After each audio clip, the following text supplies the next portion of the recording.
What's up, rotters, and welcome back to Brain Rot, the podcast that takes a deep dive into the best and worst horror films of the 80s and 90s. I'm Stevie, your VHS veteran. I hope you're all doing horrendously. Now then, first up on today's agenda, our brand new Season 3 t-shirts and notebooks are now available through our merch store. This incredible new design was created by the wonder that is Mike Lee Graham. It's VHS, it's trash, it's horror, and it's bright. It's very bright. They've literally been on sale for nearly a week now, and they have been flying out of the door at quite an unprecedented rate. So if you want to bag one, just head to steviesbrainrot.com and head to the store. Patreon subscribers, check your DMs for your discount code. Speaking of Patreon, a couple of days ago on the Cellar Dweller tier, friend of the pod, Stephen Fry, submitted this month's Brain Blog. Wow.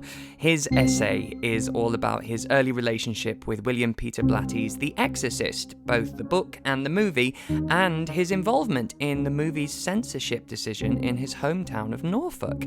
It is, as you can imagine, an incredibly well-penned piece and a truly thrilling read. So if you'd like to get your eyes on that, again, the Patreon info can be found at steviesbrainrot.com. This week, we are covering one of my favourite 80s slashers, The House on Sorority Row from 1982. Released as House of Evil in the UK, this movie was a constant for me as a kid.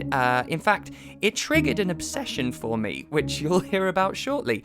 Joining me to discuss this is a longtime friend of mine and the pod, Joshua Tonks. On the main feed, we've covered movies Hell Night and Hello Mary Lou, Prom Night 2, and over on Patreon, we've covered Prom Night 3, Cheerleader Camp, Pledge Night, and Orphan First Kill. His starring role in his first feature film, The Latent Image, just received its premiere at Soho Horror Fest, and I saw it, and it's rather brilliant.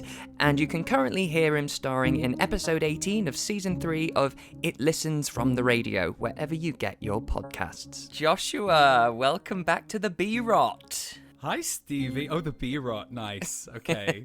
With the cool kids. Bit trendy, you know? I wouldn't say that was someone I didn't know. Yeah, if it was a new guest that I didn't know, I wouldn't say that, of course. They'd be like, am I on the wrong show? What's going on? It would just be like, ooh, not sure about this guy. How are you? I'm all right, thank you, yeah. Good. Yeah, it's been a nice week. Yeah, happy Xmas season. And I know people say it doesn't start until December, but Mariah Carey announces it on the 1st of November. Time. Yes, and so I'm going by that. Do you like holiday horror? Love holiday horror.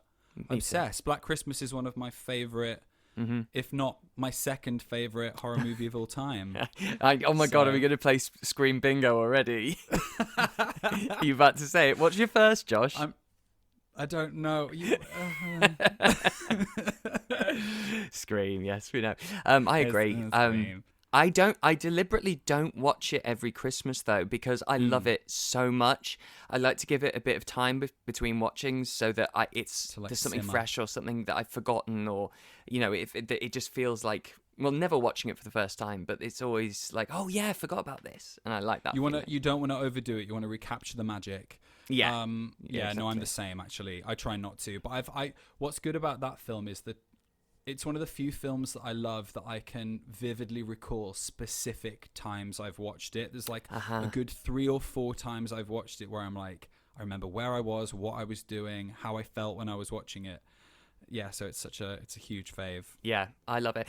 Also, something else we should probably talk about. I watched you having sex at a festival a few days ago. We should probably clarify what I mean by that. But yeah, the world premiere. Let's just leave it vague. Yeah. It was the world premiere, right? Yeah, yes. Yeah. We just had the world premiere of The Latent Image, which is a film I shot January of this year. And it premiered at the Soho Horror Fest, which was amazing. But it's been a long time coming, hasn't it? Because it didn't start out as the feature film, because it's been in your life for a long time. Yeah, it has. Way back in 2018, I was living in Canada, in Vancouver. Yeah. And me and the director of the feature actually shot, we co-wrote, co-produced, and he shot and I acted in a short 20-minute version of it, which was fantastic, but us being naive, it was the wrong length. It was about 20 minutes and it was too long to get accepted into festivals. It's a short window. It's a very tight window, isn't it? Yeah, you kind of want to hit it under 10 minutes. Right. And ours was just too long. So, and, you know, as time's gone on, it's developed and turned into a full feature. So I've sort of been sitting with this project off and on for like almost 5 years now, which is absolutely wild. Yeah, I have to say, I really enjoyed it. And I love any kind of indie horror because, you know, it's made with love. It's not a studio output where they're trying to grab some cash, and you know that everyone involved wants to be there and they're there for the work and for the content.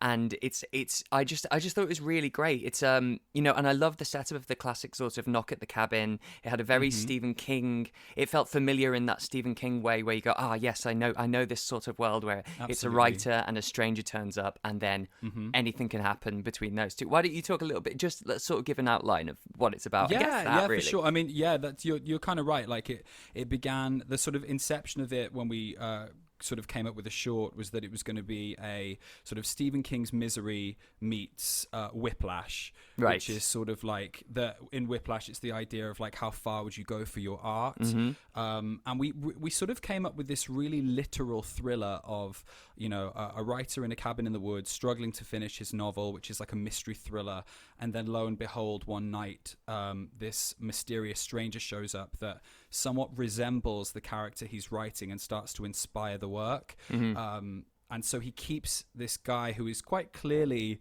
you know, a criminal, keeps him around because it's inspiring the work. And that's sort of where it began. And then the feedback we got from the short was actually, oh, but is he real? Is he not? All very ambiguous. And then there was a fantastic review of it by a chap called Terry Mesnard, who does Gaily Dreadful. He does that blog. Oh yeah.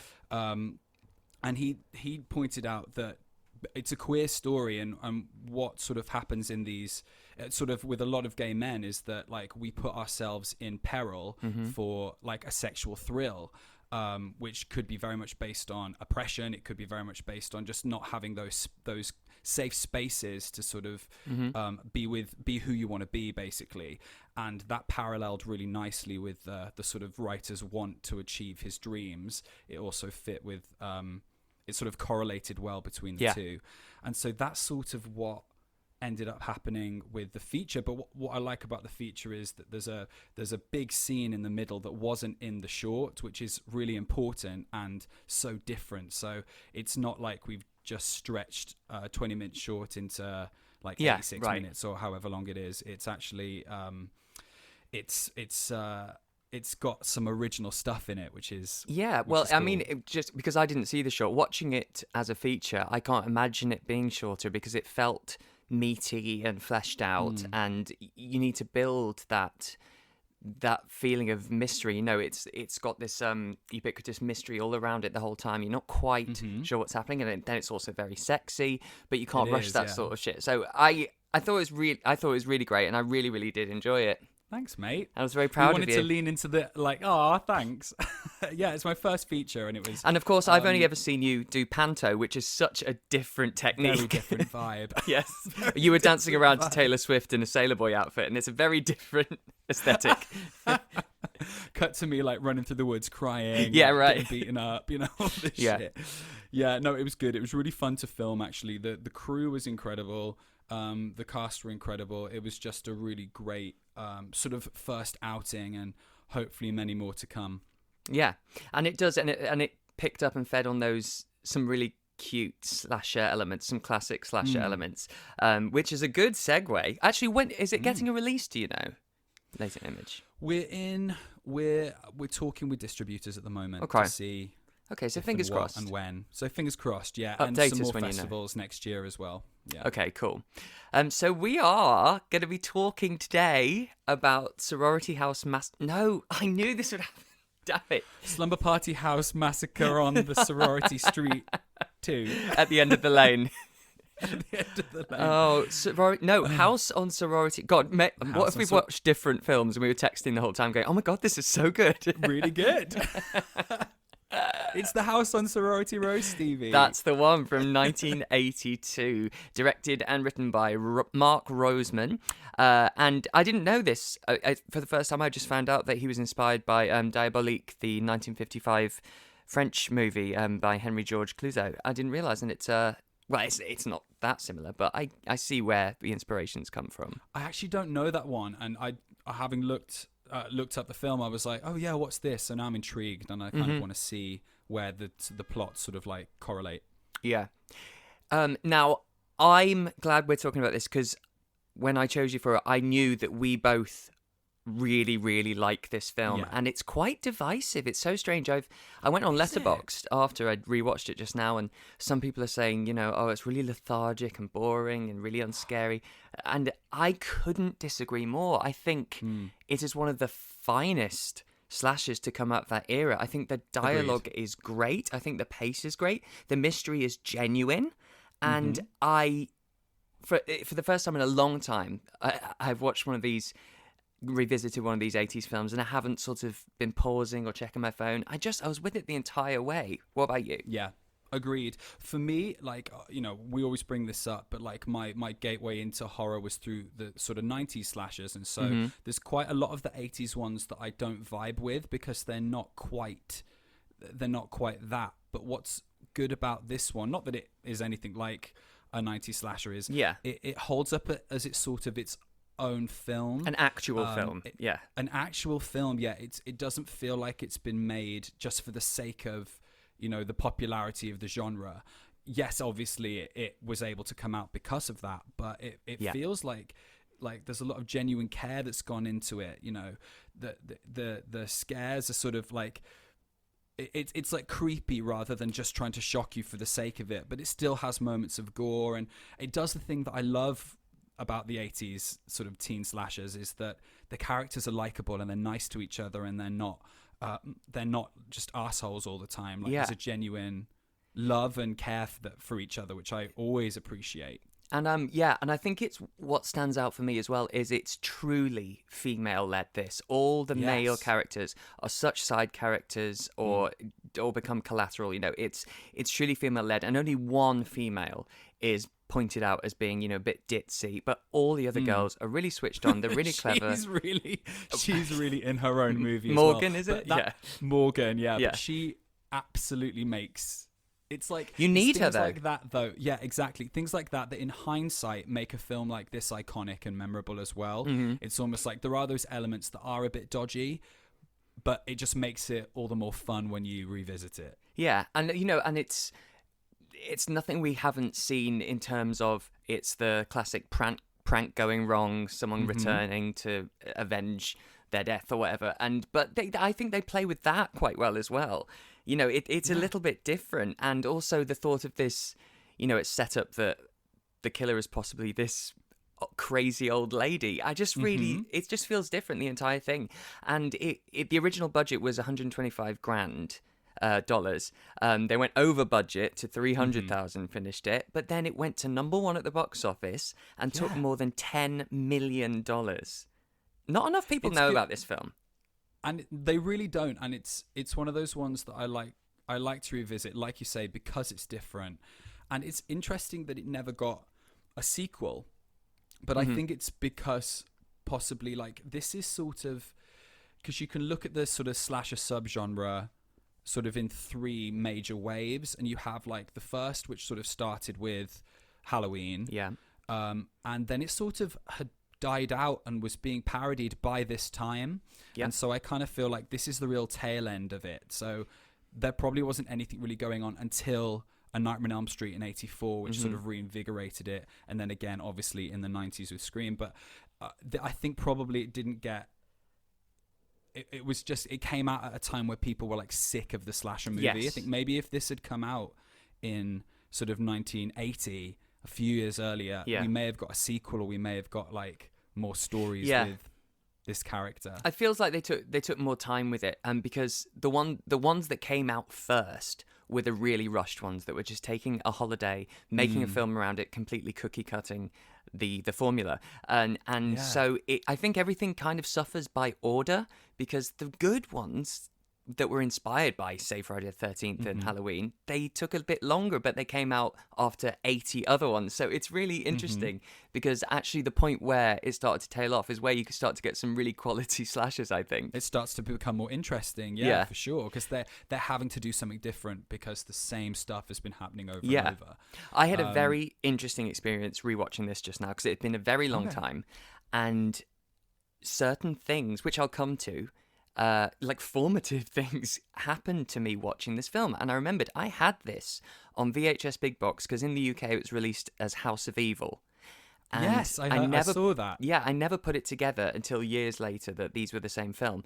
And I wore out my VHS and I had to get a second one because I loved it so much. And so I had one of those very strange experiences of forgetting that these were the same films.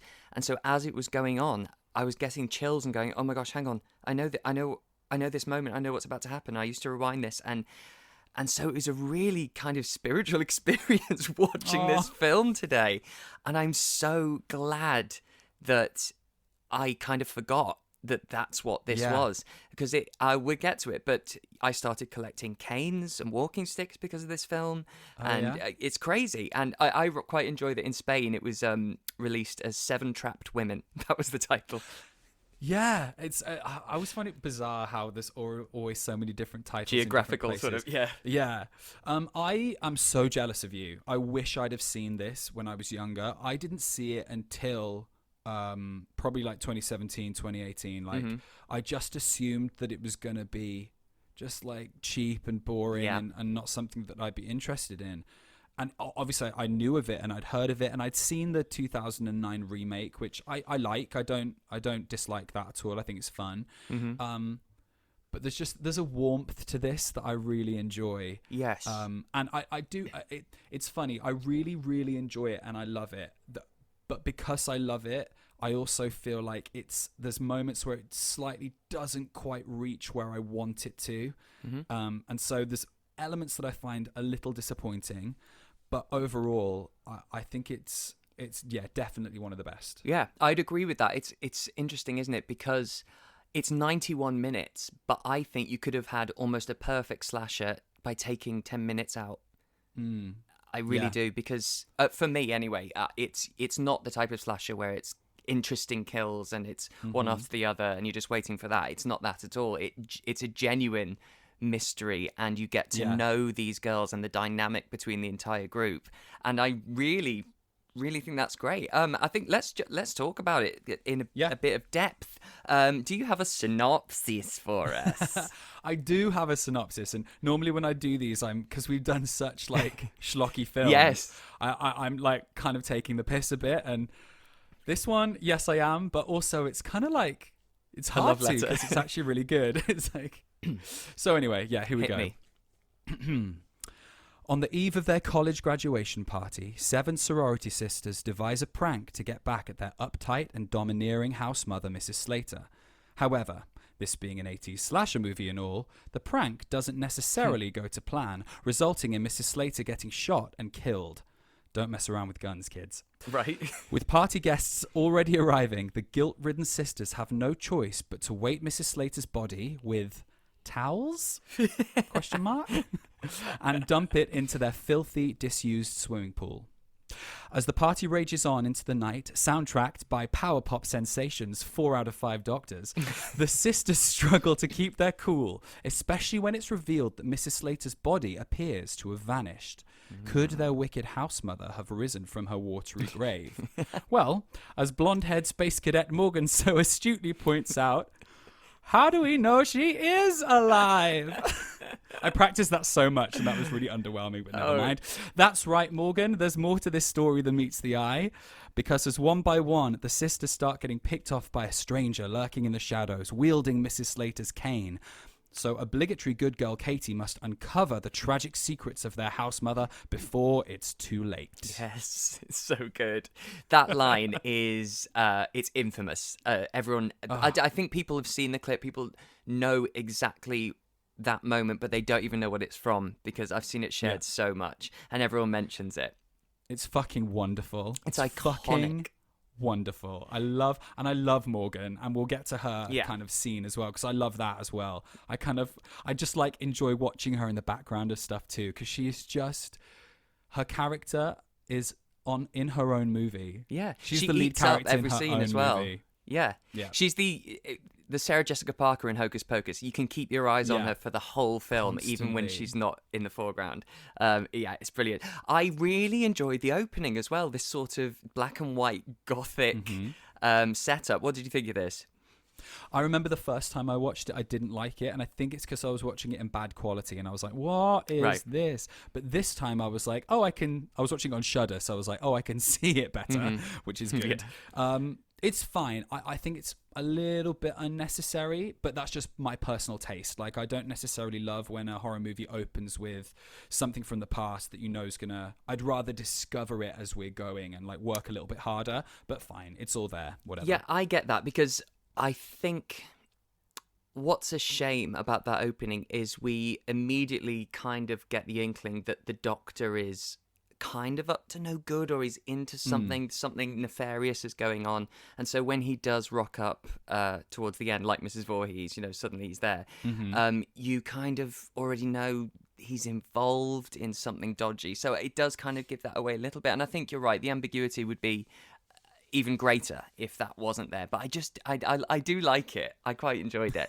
I really enjoy the music, and it's Richard Band who does all of the of Charles Band stuff. It's very Puppet Master. It's that melodic strings, and it's quite haunting. And throughout this entire movie, I thought the soundtrack was fantastic. Agreed, absolutely agreed. Put that in my notes as well. I was like, it's a somewhat iconic score, but it's not as memorable as something like Halloween or A Nightmare on Elm Street. Like, it's almost been forgotten. And so when I came back to revisit it, I was like, ooh, this is good. It was like a pleasant surprise. So and I love that it sort of merges into diegetic and non-diegetic. Like, we hear it as the like the sort of like clown music box, Jack in the Box kind of thing. But also it's the score as well. So I thought, that was really great. Yeah. And so Mrs. Slater, who is the house mother, as you mentioned, she has bad health. The Doctor wants her to not stay at the house over summer. The girls are graduating. And what did you think of her? This is Lois Kelso Hunt who plays her. Yeah, it's funny with the film. I sort of when it comes to Mrs. Slater and the sort of the backstory. And I'm glad they don't spend too much time with it, actually. You just get it, like, peppered throughout. These are the moments I tend to switch off. I'm a little bit more interested in the girls and what they're doing. But she's a good character to have as, like, to sort of instigate the action. It is unfortunate that they chose to dub her. Right. Yes, I read that. Her entire voice. Which I don't know what the actress actually sounded like and if it would have worked, but it's just that the one person being dubbed visually is a little bit distracting. So I'm glad that she's sort of like gets offed pretty early on. Yeah, it's a little out of sync at times. And then I'm reading that apparently she had the look but not the voice, so they wanted a more sort of husky, gruff, scary voice. That's the only blip, really, because I think the performance of her is really good, and the way she interacts with the girls is great as well. Yeah, and in sort of Halloween H2O style, she returns and realises they've all stayed behind and they're using the house for their big graduation party. And this is when we sort of meet the girls a little bit, and it's quite a fun introduction. And you meet everybody's favourite Morgan, obviously. Yes, we meet Morgan, who she's the blonde airhead, and then we've got the ones that sort of stand out. We've got Katie, who is our sort of she's our good girl. But what's nice about her is like you know how nowadays if we're getting a teen slasher movie, it's either the good girl is so obviously virginal and they're just so aware that she's the quote-unquote final girl that they'll either do something where they're actively going to subvert it and do the opposite and like kill her early, or like try and do a twist, or they'll make her so like she's just really it's like they just read Carol Clover's Men, Women and Chainsaws and went, that's who she should be. Whereas here they haven't quite defined that archetype yet, so she's still having fun with the girls, and she's not a stick in the mud. And like, yes, she has her own sort of opinions, but like, she's not Julie James being like, no, we have to go to the police. Like, she's not annoying. I think the difference is, she's part of the group. She's not there by proxy. She's just lower in the hierarchy, and she's just not a sheep like the rest of them as much. And so she has her own strong opinions. And but she's still very much part of this group of girls. They're all friends, and quite often you would get the good girl or the virginal girl who actually isn't part of the group, and she's picked on a bit, and that's what makes her survive because she's got better morals and all that. But she's just that friend who's a bit like, that's a bit fucking off. Yeah, that's a bit weird. Maybe don't bring a gun to a prank, but whatever. I found it a moment that really confused me. There's a moment where, we believe it's Mrs. Slater, and she's looking through all the old photos of the school with all the different classes, and then they all go in the fire. She's the same age in each one, and it's a moment that makes you think, oh, is this going to be part of the plot? She's actually been at the school since the very beginning 100 years ago. And it's a weird moment to focus on because they take quite a while of going over each one. It goes from coloured pictures into black and white and rustic and sepia. Yeah. But it's just That's her. so funny. I actually didn't put that together that she was still the same age. I mean, obviously they just took those photos, or they put her in them or whatever. The same day, yeah. But I think, we're just sort of establishing there that she's like really over these girls and what they're doing. And, she kind of doesn't want to be. She's really disenfranchised with the whole sort of house mother thing. She's sort of been looked down upon a lot, and they don't really take her seriously. Even though when the girls are talking about her, it's not like, it's only really Vicky who is sort of like the archetypical bitch character. Played by Eileen Davidson, I have to say, from the Real Housewives of Beverly Hills. I'm obsessed. Oh, really? Yes! I don't watch Real Housewives, so that's cool. Do you not? See, I'm obsessed. So we've got a couple of horror queens in there then. Oh, yeah. She's her famous meme is Beast. That's a good one to look up. That's her famous line from Desperate Housewives, I was going to say. But yeah, so she plays Vicky. And Vicky is also the one great. That's, open sexually, and they're obviously on the waterbed, her and Rick. And this is when they're really setting up Miss Slater, aren't they, as she's going to be the villain, because she comes down and rips open the waterbed from a little attic rest. Waterbeds, anyway, they just spell disaster. I just don't understand that period in time. I had a mishap on a waterbed. I was going to say, have you ever slept on a waterbed, had a waterbed? No, I've thrown up on one. Oh, gosh. So my friend's parents, my friend Timmy's parents, they had a new waterbed, and we weren't allowed on it, we were told, because we'll break it or we'll burst it. We're not allowed to play on it. And of course, that's fucking red flag to a bull. Why are they burstable? This is what I don't understand. Like, I mean, they're really not possible? that burstable. I know you see it in Edward Scissorhands. I know you see it in Elm Dream Street. Warriors. Yeah. Yeah. But they're super, super thick rubber. And of course, because we were told that, we can't wait till they're out of the house. And so the second they were out of the house, we were up there, we were jumping on it, and then just lying on it. And it's the most bizarre sensation. And we start to hear their car come back in, and we're like, oh, shit. And I just leant up and just went, vomited over the covers. And we were busted. I was going to say big trouble, huge trouble. Yeah, big, oh my huge. God. Big, huge. Yeah. Yeah, no, I've never been on one or slept on one, and I do think they seem quite cool, but what I don't get is why Mrs. Slater like slashes it, because it's like her house. She's going to be like making all the mess. Is the box of the bed that the mattress goes in, is that waterproof as well, so it would just fill up like a little pool? Maybe. But I mean, the creepiest thing about it is Vicky says that her dad has just bought it for her. She says that her dad bought her the waterbed. But and yeah, she kind of makes a open. comment, actually, doesn't she, to Rick, where she's like, hey daddy, or something Daddy's like girl. that. Yeah, So, yeah. Daddy, yeah. There's She's a whole got daddy issues. Yeah. subplot there that we See, don't go layered into and don't need to. characters. But yes, also her cane. So this is just going to be an Yes. episode of anecdotes about my youth. Yeah, I want to know about all the canes that you bought. Yeah, so, and it only came to me when I was watching this, and I realised that was the catalyst, because I loved that ornamental cane that she's got, which has got the metal bird at the top, on the top of it, and I just became obsessed with them after that. And so my parents were always really encouraging of any of my weird ventures, and I basically turned into an old man for a good year when I was 8, and I had a collection of canes that had different and just regular walking sticks as well. They just had different ornamental tops and figures on them, and I absolutely loved them. And then I started collecting pipes, like an old man pipe, and I'd walk around with a cane and a pipe and come to breakfast with a cane and a pipe. And then my mum came to say goodnight one bed and tucked me in, and I was crying. And she was like, "What's the matter, Stephen?" And I said, "I don't want blonde hair anymore." And she was like, "Why? What colour do you want?" I said, "I want grey hair." Oh my god! I just wanted to be an old man. That's so funny. You wanted to be an old man? Yeah, but this That's so film, cute. House of Evil, as it were, started that. I was obsessed with it. I was obsessed with the weapon, and it was just something completely different. I don't know. It was like something shiny, you know? I was obsessed with it. I loved Little it. magpie, weren't you? Yeah. I don't understand how you went, though, from the transition from, this cool weapon that I'm going to get to, I want to be an old man. Want to be 90. That's the journey I haven't quite established, but maybe we don't have time to go into all of that. Yes. We had a cane, actually, that used to sit in.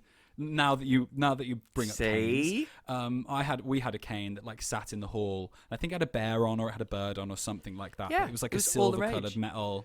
It was a Yeah, thing. it Used to was play a with thing. it like a sword, I think. Waterbeds and canes, absolutely. Let's talk about the prank and what it possibly is, because Vicky's saying, "Oh, we're gonna get that bitch. You know, she's been so annoying for 4 years, and we're gonna prank her on Friday." And then it cuts to possibly my favourite moment of exposition in cinematic history. So they're talking about pranking Mrs. Slater, and then it cuts to a doctor looking at X-rays, and he says, "Oh, brilliant! It looks like Mrs. Slater's due a psychotic break. I can tell from the cortex that any amount of aggravation will probably trigger her latent violence." I was like, what are you talking about? How perfect is that? As long as she doesn't get any kind of shock, she won't become a psychopath. Brilliant. Now, first of all, I'm great, happy with that. That's all I need. Because I don't want to go into. I don't want this to be a Dress to Kill or a Psycho or whatever, where they're like giving us some like bullshit psychology that's going to age really badly in 40 years. Yes. I'm happy that they just give us a quick, one little voiceover line. It's like, great, cool, latent violence, let's move on. Yes.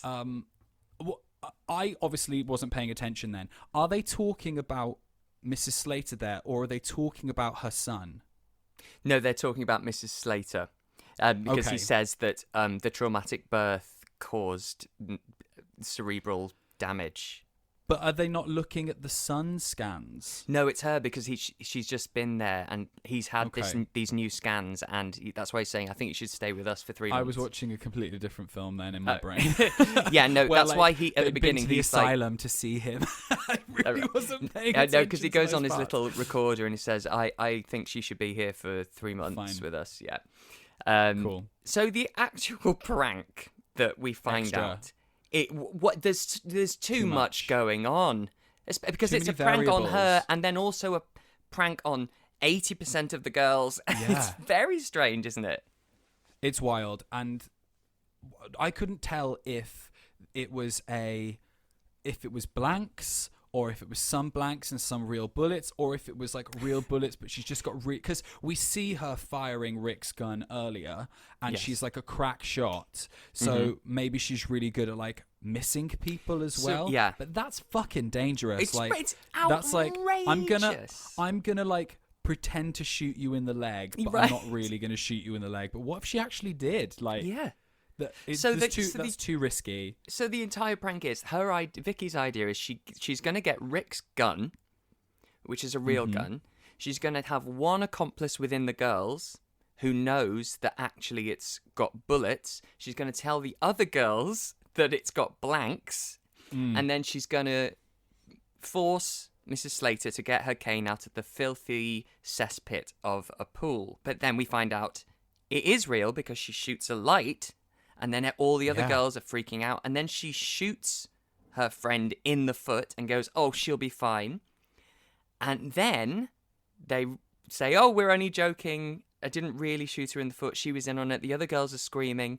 And then Mrs. Slater hits her, and she turns and shoots Mrs. Slater properly by mistake. It's very convoluted.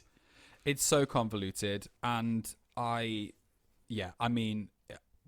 still don't know if some of them were blanks or not. I don't know. I don't know. It's ridiculous. But what I do love is the scene that follows immediately, which is it's the panic of like, we've shot her, what do we do? How do we get out of this situation?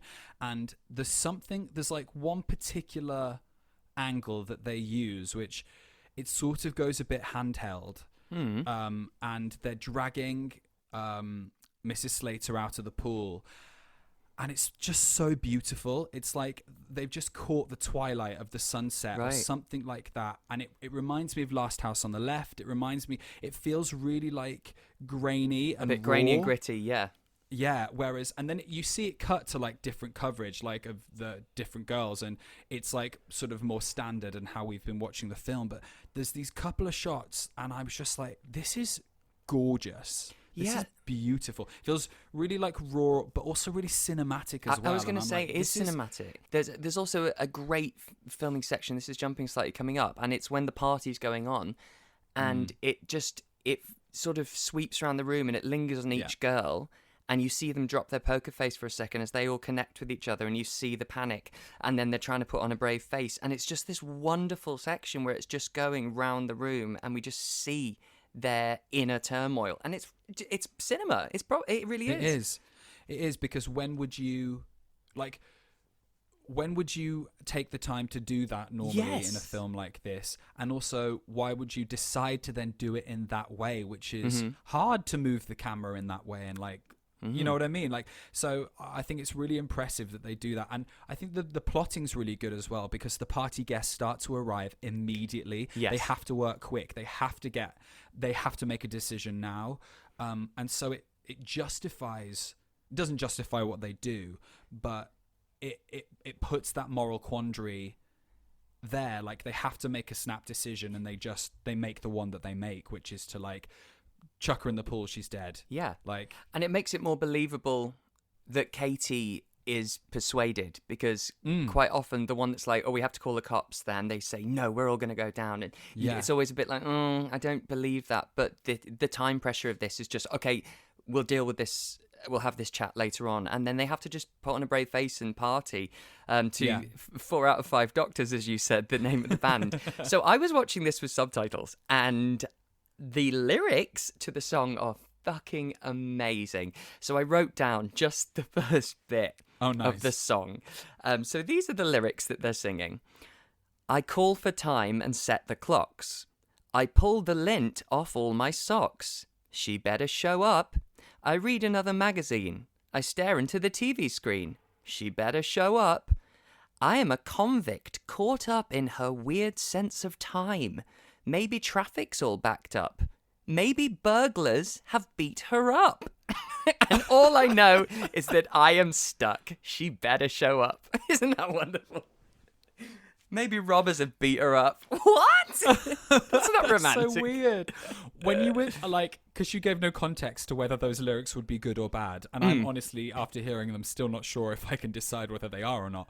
I was like, ooh, is there going to be some deeper meaning here that's like relative? Like, she better show up. Are they talking about Mrs. Slater coming back? No. Is that what it's going to be? But I mean, there's a bit of poeticism in I am a convict caught up in her weird sense of time. I think the word weird kind of ruins that line. Throws it a little bit, yeah. But I had to rewind it. I was like, am I reading this? Am I reading this correctly? It's wonderful. But then that's when we find out that she could be back, because we see the wet clothes dropping to the ground, and we see a frat boy going for a pee. Or is he secretly hooking up with his friend Bobby? We'll never know. Because he quickly transforms into a big dummy and gets Slater's cane in his throat. Yes, he does. And it's doing the thing that we see in a lot of these where you get that like quick like shot of gore and then it cuts away. Yes. So it doesn't indulge too much, but you still get to see it, which is good. It's not been like hacked to pieces, I don't think. Yeah. And obviously Katie's not really partying. She's crying upstairs because of the murder. And but we meet Is this Peter. where Yes, we meet her Peter, blind date. who is I love him. really cute actually. And what I like about Peter is that like he's first of all, this scene's really nice because she's clearly upset. They've been set up on a blind date and he can see that and he's immediately like, would you like me to leave? And he's not being like pressuring or he's not pissed off that like she's not in a good place. He's like just quite happily, pushing he's himself not an on, asshole. Going, oh, they told me you'd be an easy lay or something, you know. Yeah, all of that shit. Yeah, he's really nice and he's like, oh, I can go. Like, and she's like, no, it's fine. You can sort of stay. But she is quite clearly distressed. Yeah. But she gets herself together and sort of goes downstairs. But yeah, he's a nice guy. And if this was a modern version, which is what I sort of think they do in the later one, he would be the red herring / revealed to be the twist killer or something. Right. And what's actually quite nice about this, which again, my 90s brain on my original watch had to get my head around, is these films of the 80s aren't always doing a whodunit. It's not always a big mystery. You know, it's not a puzzle to be solved. Like, what you're seeing is what you're getting. And so I remember the first time maybe being a little bit disappointed that there wasn't like a third act twist and reveal. Right. It was them all along. But, yeah. Yeah, exactly. And, you know, you can go back and watch and figure out, oh, that's what they were doing. It's not that. And it's actually more to do with the tension of the girls trying to like hide this body, which is what sort of happens next. Because and I think it kind of it changes. It sort of tells you. Wow, let me start that again. Words. I think straight away now though, because we have Stevie, one of the girls, going down to try and disable the pool lights. I think this is where you realise it's not that kind of slasher where it's a whodunit, because it's the introduction of the children's toys, and it's. I think it's really effective because she's in the dark and this ball rolls out of the darkness, you know, with those children's balls, and it works for me. And then we get a kind of quite brutal kill made by Shadow on the wall, and I think just the introduction of that ball just sets a different sort of tone. I agree, and I like the setup for this as well. I like the build up to the kill with the swinging light, and you sort of not knowing where the sort of assailant's going to come from. That's the stuff I love, and I think it nails it because he comes from a different direction that you're expecting. And so there's a level of sophistication to the sort of creep factor in this, which is nice. And yeah, the children's toys, which sort of stay as a theme throughout, and sort of end up making sense as well based on who the killer is. Yeah, you know, it all sort of pans out really nicely. Yeah, I agree. I love the three frat boys in their tighty whities at the festering pool. What I love is, I don't think it's even a dare. I think they just want to swim in the cesspit. Really weird. And what's he keep saying? What's he saying? Sea whale. No, a sea whale. Something like that. Sea pig. I was gonna like sea pig. I wanted to say sexy baby, but that's Taylor Swift. Definitely not. But then we get I love this scene actually. It's where we get the famous line. How do we know she is alive? We would have never known Mrs. Slater's still alive. How do we know she is alive? What do you think? She floated out that pool? Or maybe she got sucked down the drain? But this scene is great because there's stakes, you know, there's a massive party going on. They're all huddled in the kitchen going, fuck, what are we going to do? Her body's not there. And I was so invested and I was like, yeah, what are you going to do? And aside from Morgan, I think for the most part the acting's really good. Yeah. Like I like what Katie's doing, and it just feels very organic. Yeah. I will say it is a struggle with 7 girls who are all white and mostly brunette, to sort of tell them apart. And while they do have subtle character differences, aside from really Katie, Vicky, and by default Morgan, the rest of them, the other 4, are sort of difficult to tell apart. And I think I would have yeah. happily like hung out with them a little bit more and made this a bit more of a hangout movie in Act 1 to just to get to know them a little bit more and what they like and what they don't and who they are and all of that. Yeah, no, I get that. But Paul Morgan, she can't catch a break because first of all, she gets a bloody attic ladder to the mouth, and then she finds the Jack-in-the-Box, and then she gets stabbed through the torso. Right? It's like it's a double whammy for her.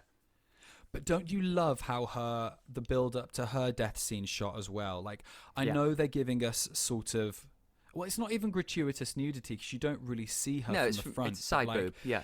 There's just a really lovely moment where it feels like suddenly we're in a giallo where we're watching something that's more style over substance, whereas the rest of the film feels quite natural. This is where Morgan has her like glam moment, and she like changes from her sort of dress into like this like nightshirt that's sort of like semi see-through, and she's like backlit by the billowing curtains, and it all feels a little bit gothic and romantic, and I really like how that was shot, and it sort of makes the poster make sense because I love the poster to this film, but the director didn't. So that was did he not? No, that was a studio. What he wanted was a sort of scary, decrepit hand coming out of a cesspit pool. Swimming pool. Okay. And he wanted it to be that. But they were like, no, we need a scantily vibe. clad girl. But I really do also like the American cover. I just think it's iconic. It looks Hammer. It looks like a Bride of a Dracula type. You know, it's that chiffon pink. It's really gorgeous. In the UK on the VHS, I've still got it somewhere. It's a dead girl's head at the bottom, and then it's the jester sort of looming above, so it's really creepy. It's like it looks like a clown movie. The only thing, and I was just looking it up, the only thing that I don't love or don't think that makes sense is the taglines. Nothing can prepare you for what happens when she fights back. Oh, interesting. And then the other one is it says the house on Sorority Row, and then underneath it is where nothing is off limits. Interesting. Well, the one I've got here, House on Sorority Row, it says sorority sisters, sisters in life, sisters in death. See, that's better. It is. That's actually, way isn't better. It? Yeah. Yeah. There's so many. And actually, none of them actually fully give you a feel for it. But it wasn't about that when that distributors didn't watch the film. They just made it sellable and look great. So the scantily clad girl.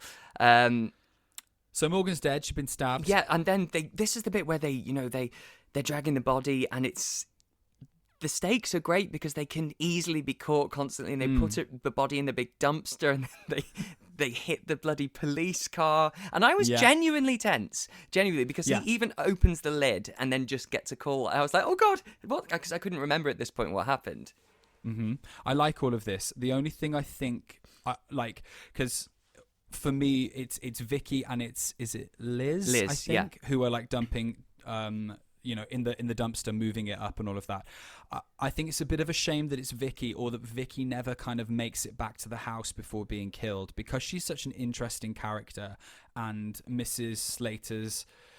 They were the ones that were sort of in direct nemesis, conflict. They were, We don't get a proper resolve to that almost, and it would have been nice to have a little bit more of her in sort of like the finale, in the sort of final confrontation. But you're right, the tension's really good. And then while that's happening at the house, we've got Katie sort of slowly solving the mystery. She's up in the attic, which the set design for this is excellent. Yep. It feels really natural. Like, it's obviously very hyper stylized. It feels like a rundown sort of children's nursery attic room, but it's shot in a way where it doesn't feel like, look at the set design, look how creepy we're being. It just feels like another room.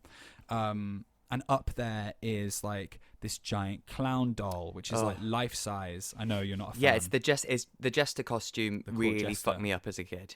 Yeah, for sure. Horrid. And she looks, and it's just a mask, and then she finds a birthday card to Eric from Mother. So we're like, oh, Mrs. Slate had a son, even though we know this, but this is Katie discovering all of that as well. Yes. So you kind of getting the final girl classic, like unraveling, slowly uncovering the mystery stuff. Yeah, for sure. Yeah.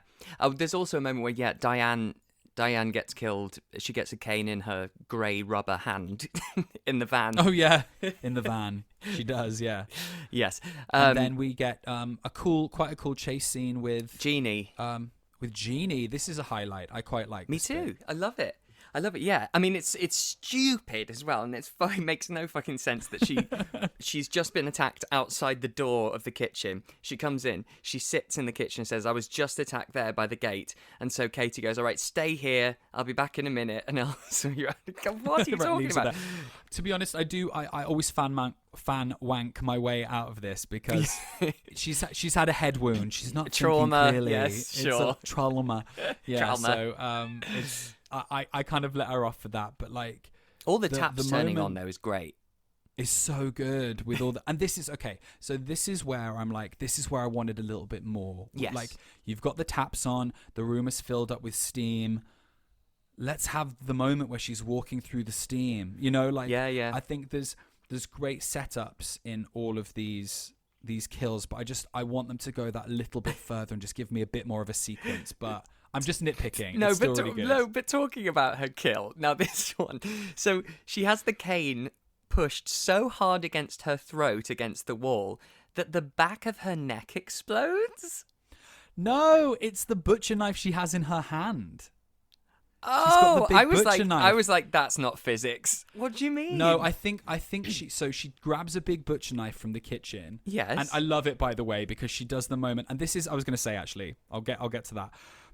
When she's running, and you can see the influence that this had on, obviously I know what we did last summer with the plot, but also in some of the staging of Scream 2, because when you've got Sarah Michelle Gellar running in the sorority house, she's trying all the doors and they're locked. Omega Beta Zeta.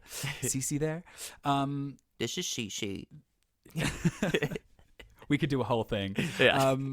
But Jeannie's running and she's trying the doors, they're locked. And it reminded me of Scream 2. But what I love is she does kind of like a Disney spin and then like falls down, and it's just so dramatic. Just had to bring that up. But no, when she's in the toilet cubicle, she's got the big butcher knife and she lunges, and I think the cane hits the knife and presses it against her throat. And that's how she gets decapitated. But the blood still comes from the back of her head. Maybe it was splattered. She hit her head against the wall. No. There's definitely some physics issues there, but I mean, I like. Oh yeah, that. you're not going to get decapitated by a butcher knife either. Right? Yeah, so. fair. It's a little bit sharper than a blunt cane. Yeah, side on. And then we enter the third act really, because Katie's called the doctor from the dog tag that used to be around Slater's neck, and so he arrives. Which is all effortlessly done. It is. I don't mind any of that. You know, it's set up, it happens, it gets, and it's not not focused too on. signposted. No, yeah, it's exactly. Not. So it just all happens quite organically. And even his sort of exposition about the experimental procedure he was doing to try and give people who couldn't have children the ability to have children. It's not a big speech, you know. He literally just explains to her why she may be killing people. It's just enough. Yeah, it's just enough. I don't need any more or any less. It's like it's an experiment gone wrong. Done. Yeah, that's it. Then again, this is cinema. Full stop. The bodies in the pool, there's something so creepy, uncanny, beautiful, ethereal about that sequence. It's brilliant. And the fact that the water is all sort of green and mildewy, and it's just gorgeous. Yeah, so this is the part where Katie finds the bodies and they're in the pool, and I love the dramatic irony of that, which is like that's where they put Mrs. Slater. That's where they all end up. And it's this gorgeous, dreamy, and it makes the film iconic in a way that like it has no right to be. You know what I mean? There's a level of cinema to it where you're like, oh, there's that moment and that moment. So yeah, I agree. I love it. I think it's fab. But then that's also sort of intercut with Liz and Vicky digging a grave through AstroTurf. Yeah, I mean, this whole bit of them like deciding to go to the cemetery to bury Mrs. Slater's body in an open grave just a few feet below I don't need this. They could have done something different. Yeah, and also and this is where they get killed. Yes. Yeah, and quite unceremoniously, as you were saying. Yeah. Like, I mean, Liz gets her throat slit, I think, and then Fine. very, very quickly after, Vicky just gets massacred against the side of the van, doesn't it? This is where I'd have had Vicky escape and make her way back to the Agree. house, and we have, but they just get rid of her, I think, because they're trying to wrap things up. Yeah. And then, talking about wrapping, they unwrap the body, and we do see that it is Slater, because I think up to this point, you're still not sure if you think, oh, that's going to be somebody else's body in there. Is she doing it? And we've heard about Eric at this point. And then we realise that it is her. And so then the doctor sedates Katie. And then this is the final act, I guess. What do you think of this whole tie-up at the end? I love it. Yes. Because I think, films that have got quite simple plots, like a slasher where it's like someone gets killed, we have a little bit of talking, someone gets killed, like this sort of repetitive. It's really nice when they can do something different and they can do something stylized and, like we said, a bit more cinematic.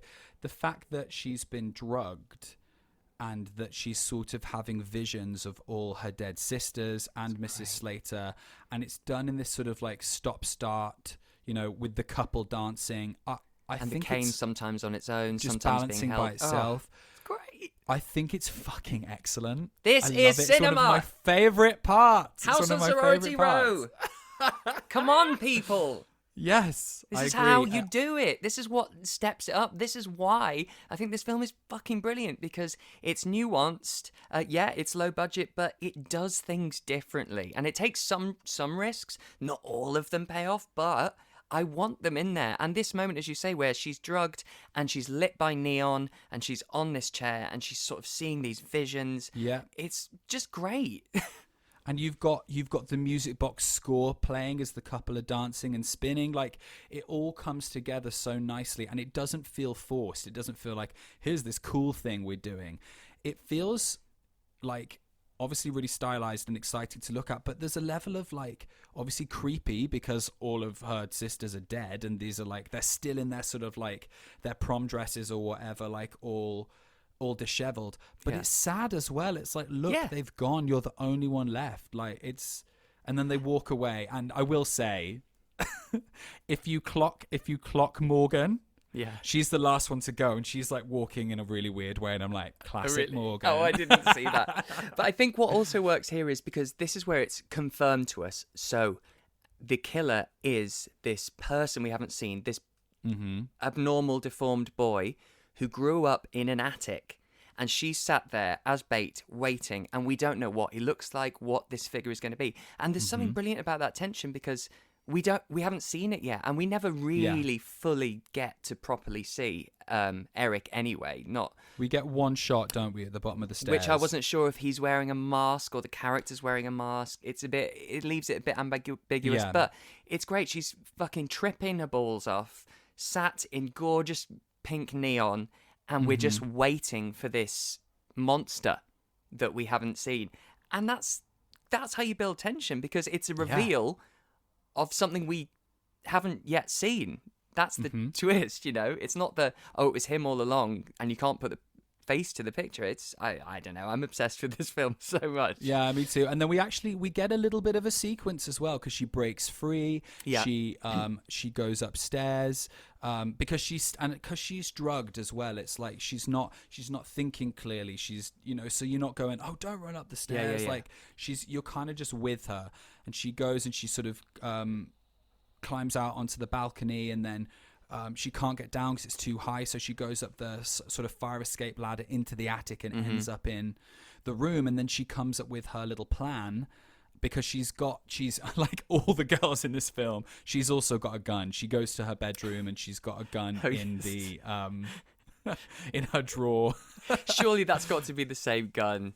Surely she's gone and got Vicky's gun. I mean, we did meet her rather like Republican-esque mother. Oh, her mum. Yeah, so that's who true. knows? America. Who knows?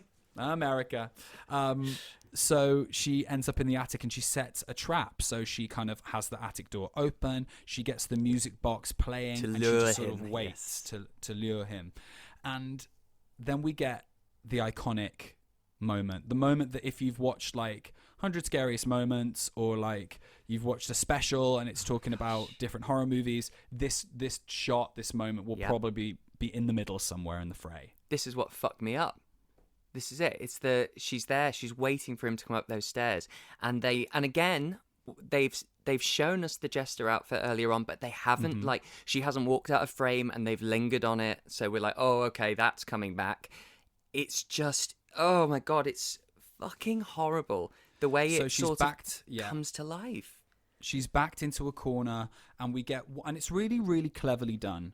She's backed into a corner, and just in the frame beside her, you get sort of like maybe a 2-second shot of her with the Jester, which we've seen before. Yeah. And then as she's got the gun aimed at the hatch, she starts having more flashes of Mrs. Jeannie's head in the bowl, in the toilet bowl. Jeannie's head comes, which looks really good. It's really good. all this kind of stuff. And it almost makes you forget that there's something next to her, because it's giving you so much else. And I think that's really clever, because it distracts you. And then it cuts back, and the Jester comes to life, and we find out that it's the killer, and she doesn't notice. He just sort of It's because it still looks like it's hanging. It looks like it's hung on a wall, and the head rises, and we see it shift a bit, and then we get a close-up and see that through the mask we can see his actual eye. It is the stuff of nightmares. It's so cool. It's great. I love it. So great. It's so cool. And so she has... Well, luckily, kids' toys used to be incredibly dangerous, and so she rips off a dolly's head, and of course there's a big metal spike that used to connect the head to the torso of the doll. I mean, but it makes me think this probably wasn't an 80s doll. It's probably his from the 60s. Oh, yeah. Yeah, for sure. So it's looks super like old. Yeah. Yeah. She stabs him with it, and he ends up falling down the hatch. Yeah. And we get this fantastic shot of her sort of lying at the side of the hatch. We can see down the bottom, and he's there. What do you think of this ending? Well, this is... it goes on a few shots too long for me. I think that shot of her over the hatch, if I was directing it, I'd have held there, and I'd have either done one of two things. We hold there, we're waiting for him to move at the bottom, waiting, and then it never happens, and we just go to black. Nice. It's just a lovely... Or she moves away, we move with her, and then she moves back, and then he's gone. It's just blood and on then the floor, we end. Yeah, and that's it. But we've seen that in 1978. We have seen that. So maybe the first option's better. I love the first one. You ambiguous. Because I just think that shot is so beautiful of her in the foreground and him at the bottom of the hatch. And we just leave it there.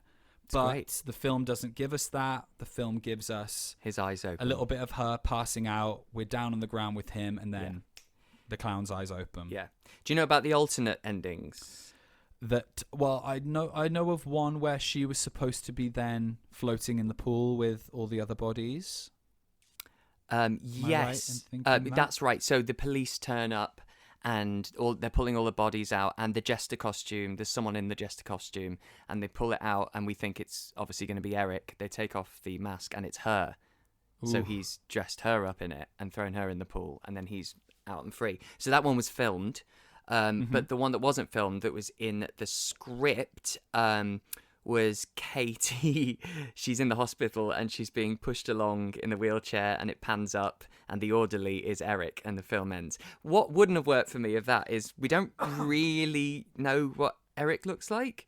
So would we be like, why are we ending on that Who's this? weird man? What's this? Yeah. So I don't think... I understand now why that probably didn't have the impact. And why it wasn't filmed. But I like the idea of the bodies being pulled out, and then she's been... We don't even know how tragic, or why she... What extra scuffle has happened that's ended up that she's died and he's survived, that we don't see that. I think that's great. I mean, these are minor qualms and minor tweaks that I would make. But overall, it's one of my favourite 80s slashes, 100%. Yeah, agreed. And I haven't seen the 2009. I think you've told me... You said... You think I'd like it. I've only seen that one bottle kill, which is great. Yeah. It's so the 2009 remake is just incredibly 2009. Like, that was my worry. It feels like, but in a great way, in a way that I think it's very self-aware. Like, okay. It's it's so ridiculously 2009. It feels like a culmination of every element of from 2003, all these remakes. Yeah. It feels like a big mishmash of all of those. And what's nice is it's mean. Like, the girls are fucking awful bitches to each other. Very inspired by Mean Girls, I think. Yeah. And it has that element to it. And that sort of the Vicky character in it is brilliant. It's really, in the age we're in now, watching back, it's refreshingly un-PC.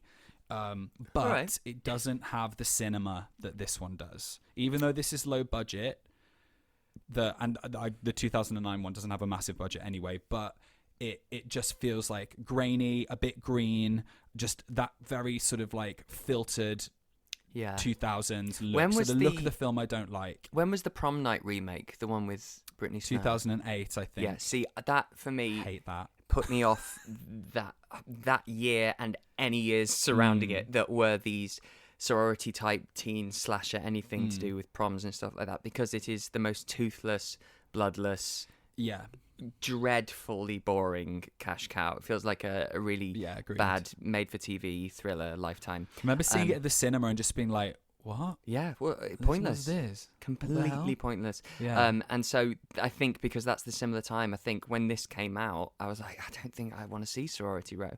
But since we're in the world of memes, I've seen a couple and I'm like, oh, that's from that. All right, maybe I'll give it a go. I'm not overhyping it though. It's not no. a game changer, but it's fun. It's fun for sure. Anything else you'd like to say about this fucking great film, House on Sorority Row from 1982? I don't know. Like all I will say, like, again, if I'm nitpicking a little bit, just again personal taste, I'd have liked to have sort of seen the killer more in the kills. I prefer that. I don't like the early 80s. The killer is off screen and we just see the the axe going in the head or the hand grabbing the mouth. Like, I like the actual killer in the frame. We see the one moment, don't we, where the killer's silhouetted by the van, and that bit really works because you're like, is it her? Isn't it her? It's got a straw-like blonde wig, maybe. So that bit, I think is great, and I think more of that. I do think it could have been very easy even to sort of have her be in costume in some way, and like different sort of like children's costumes with different masks and stuff. Like, a little bit sort of like Terror Train where the killer takes on different I think that would have taken away from the jester moment though. Maybe it would. Because that's just so unexpected. But I think because I see the jester at the end, I go, I want more of that. Right. I want more of that. And I get excited by it. So that's why. But better for a film to leave you wanting more than to just give you too much and go, oh, I'm not invested in this. Completely agree. So, but no, that's it really. I think it's really fab. I think it's got a great heart. I think it looks good. I like the cast. And it's got some really iconic moments. Yeah. Completely agree. Fantastic. Have you got anything coming up we can look out for? Any appearances? Anything cool I do, happening? actually. I don't know when it's coming out, but I just recorded an episode of Lonely Spectres Productions. It listens from the radio. So there's it's season 2. It's on all the sort of podcast streaming places that you can listen to stuff. Yeah. And it's like a really fun anthology series, and I play I'm the main character of episode 4. Hey. So you can listen to that. I think it should be out shortly because I'm episode 4 and there's 3 episodes out already of season 2, so I'm the next one, so it should be coming soon. Oh my gosh, amazing. Keep an eye out for that. That sounds great. And where can people find you online if they want to, while social media still exists? Oh gosh, yeah. You can find me on Twitter and on Instagram at Joshua Tonks, and you can sort of see all the fun stuff that's been happening with the Latent Image at Soho on both of those platforms. And then Letterboxd, you can find me on there and read some reviews and all of that kind of stuff. My House on Sorority Row review's already up. Oh, good. Well, I'm going to go check that out now. Mate, as always, I'm super proud of you. I think it's a cracking film you've got there with Latent Image. Thank you. And I really hope it gets a nice release so we can get everyone to see it. And also, it's more queer horror. How many decades have I been shouting that? Right? It is unapologetically queer, erotic thriller, that isn't filtered or watered down and doesn't feel like it has to have characters that are an archetype or giving No. some sort of message. It's just them existing in the world that we've created. So that, I'm quite proud of it. Yeah. Well, we're gonna keep my eyes peeled for any news on that, and I will post anything, of course, that we hear. Thanks, Thank you mate. so much again, mate, and I'll see you for the next one. Yep, see you soon. There we go. Thank you so much, Joshua, for another cracking episode.